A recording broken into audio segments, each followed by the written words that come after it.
स्वागत है बच्चों आपका अपने चैनल सीबीएसई मैथमेटिक्स एटीएम में। आज हम स्टार्ट करेंगे एक्सरसाइज 2.1 और 2.2 का solution. In previous video you all learn about the introduction part of polynomials. Let's start from exercise 2.1. Let's see. In exercise 2.1 there is one question which relate to graph and you have to find the number of zeros in the given figure. Simply one question will come in your exam, then you simply justify that any polynomial which have represent as in graph, that means graphical representation is in your question, then you will see only the part where the line or curve of the graph intersect the x-axis in how many places. आप देख सकते हैं simply पहले figure में ये एक straight parallel line है जो कि एक्स एक्सिस के पैरेलल है. There is no intersecting point here, so the number of zero become zero. यहाँ पर ये वन प्लेस में कट कर रही है तो number of zero become one. यहाँ पर ये 1 2 3 प्लेस में कट कर रही है तो number of zero become 3. Next में आप देख सकते हैं 1 2 2 प्लेस में कट कर रही है तो number of zero become 2. Next में आप देख सकते हैं 1 2 3 एंड 4 प्लेस में कट कर रही है तो नंबर ऑफ जीरो बिकम 4. और नेक्स्ट में 1 2 3 प्लेस में कट कर रही है या टच कर रही है तो number of zero become 3. Simply number of zero अगर ग्राफ से रिलेट पूछता है तो आप जनरली यहीं से आंसर दे सकते हैं. ग्राफ देख करके आपका आंसर हो जाएगा. अगर इसमें पॉलिनोमियल की डिस्कशन पूछता है कि ये पॉलिनोमियल कैसा होगा, तो जनरली जब पूछेगा तो सिंगल एक यही टर्म है जो पूछ सकता है कि ये कैसा पॉलिनोमियल होगा. तो आप समझ लीजिए कि ये पैराबोला बना हुआ है तो ये क्वाड्रेटिक पॉलिनोमियल होगा. ओके, सो आपको समझ में आ गई होगी. एक्सरसाइज इतनी ही है, इसमें कुछ और ज़्यादा क्वेश्चंस नहीं है. Let's start exercise 2.2. Question number 1 is find the zeros of following polynomials and verify the relationship between zeros and the coefficients. And the questions are there. देखिए कोई भी क्वेश्चन यहाँ पर जनरली आप देख सकते हैं सब में जो वेरिएबल हैं यहाँ x है, s है, x है, u है, t है, x है. वेरिएबल डिफर हो सकता है, उसकी मैक्सिमम पावर रिप्रेजेंट करती है उस पॉलिनोमियल को कि ये किस कैटेगरी का पॉलिनोमियल. तो जनरली ये सारे के सारे क्वाड्रेटिक पॉलिनोमियल हैं. आपको हमने कहा भी था कि ज़्यादातर क्वेश्चन आपको क्वाड्रेटिक से रिलेट करके मिलेंगे, तो ये क्वाड्रेटिक पॉलिनोमियल्स के क्वेश्चंस हैं. आपको इनके जीरोज़ निकालने हैं. जब कभी भी किसी क्वेश्चन का जीरो निकालना है, अब हम जैसे एक एग्जांपल के लिए पहला पार्ट करते हैं. तो क्वेश्चन है हमारा x² - 2x - 8.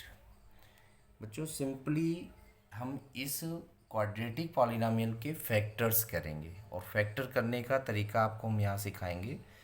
ध्यान रखना है कैसे इसको फैक्टर किया जाता है, किस क्वाड्रेटिक किसी भी क्वाड्रेटिक को कैसे फैक्टर किया जाता है. तो क्वाड्रेटिक यानी कंप्लीट फॉर्म में हो, ax² + bx + c के फॉर्म में.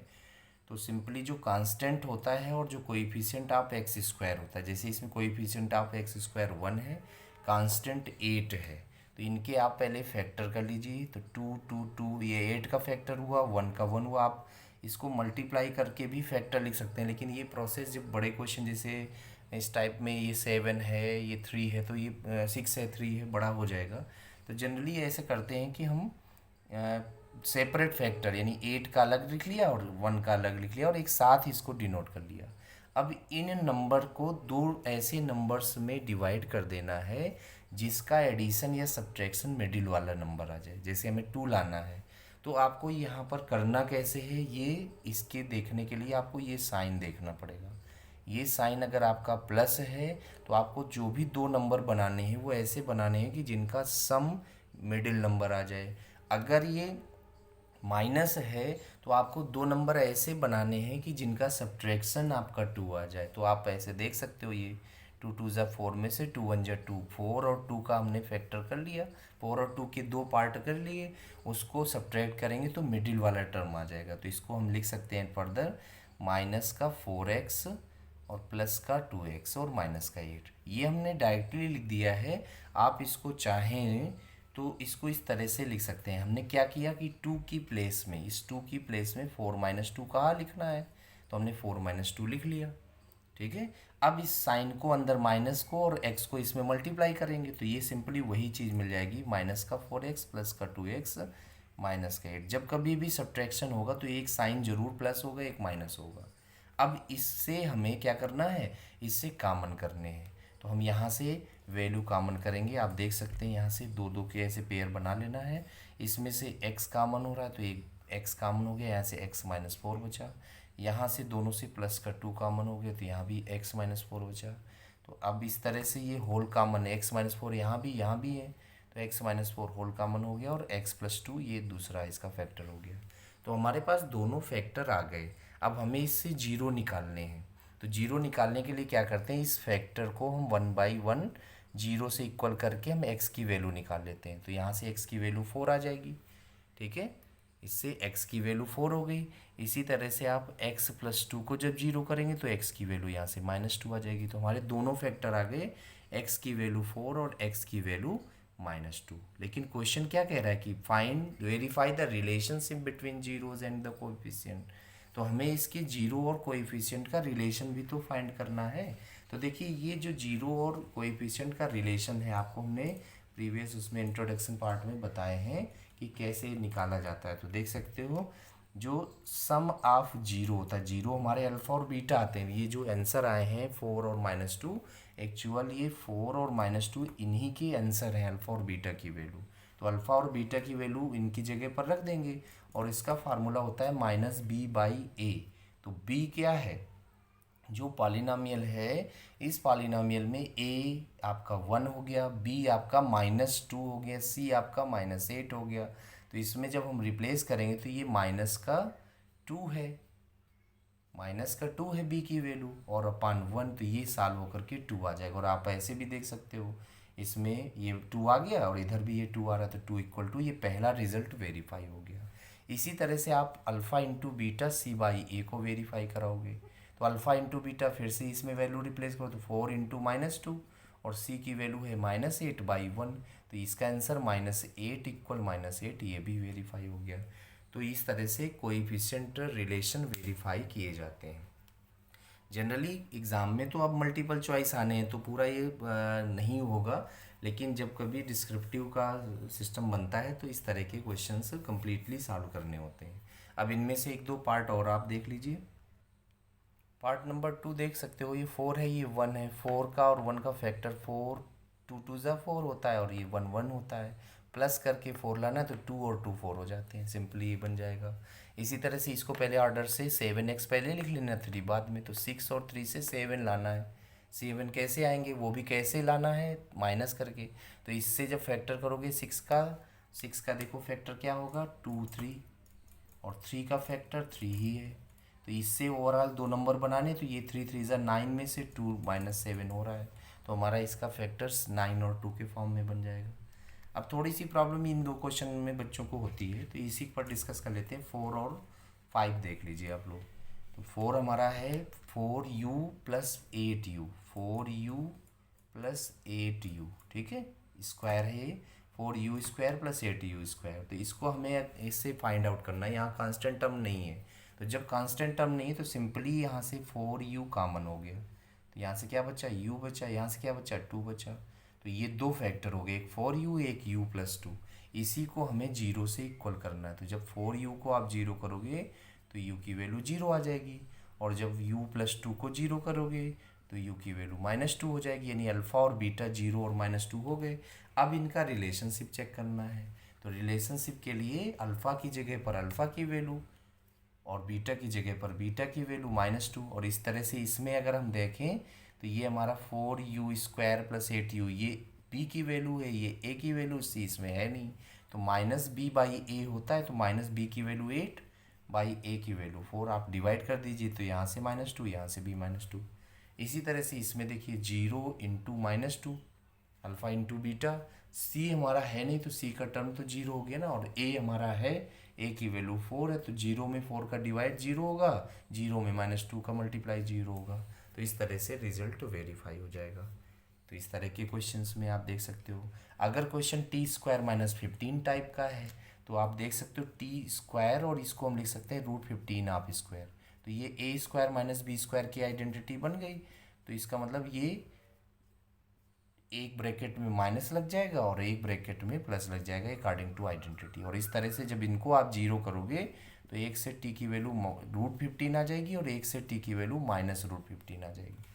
अब इसको हमें वेरीफाई कराना है रिजल्ट से, तो आप इसी रिजल्ट में इसको भी रिप्लेस करके चेक कर लीजिए। देखिए अल्फ़ा की वैल्यू √15, बीटा की वैल्यू -√15, माइनस बी क्या है कांस्टेंट, टी का टर्म कोई है ही नहीं कोएफिशिएंट, तो 0 हो गया, और अपान ए की वैल्यू 1 है तो ये 1 हो गई। भाई ऐसे देख सकते हो ये ax² यानी 1t² और 0t, इस तरह से इसको लिख सकते हो 1t² प्लस 0t -15। तो देखिए ए की वैल्यू 1 है, बी की वैल्यू 0 है, टी वाला टर्म ही नहीं है, और सी की वैल्यू -15 है। तो इसमें तो ये हमारा 0 = 0 प्रूव हो गया।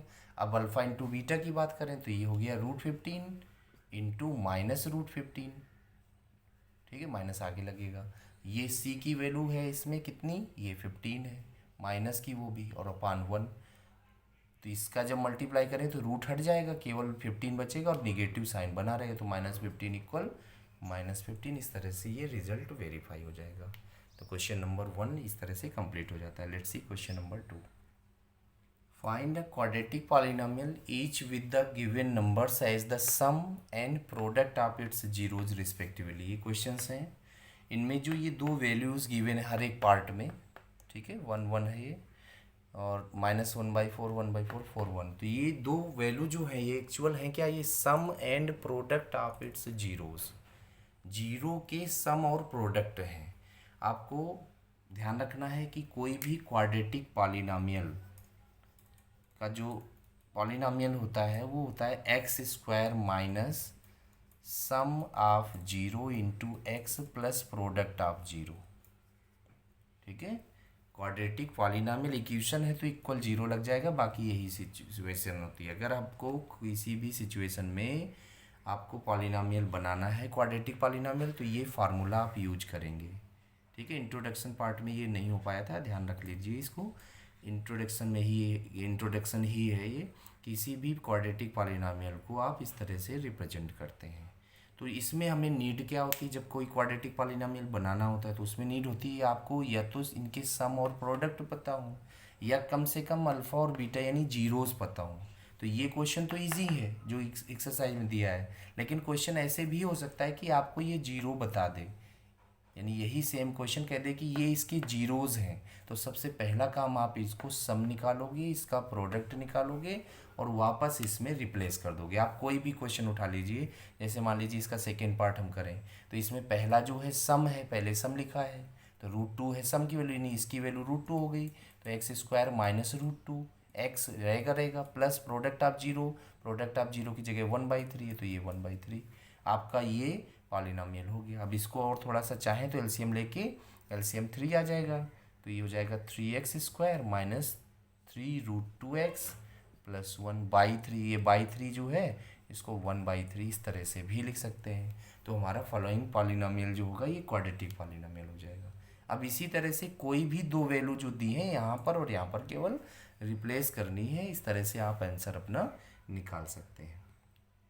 Okay, thanks for watching.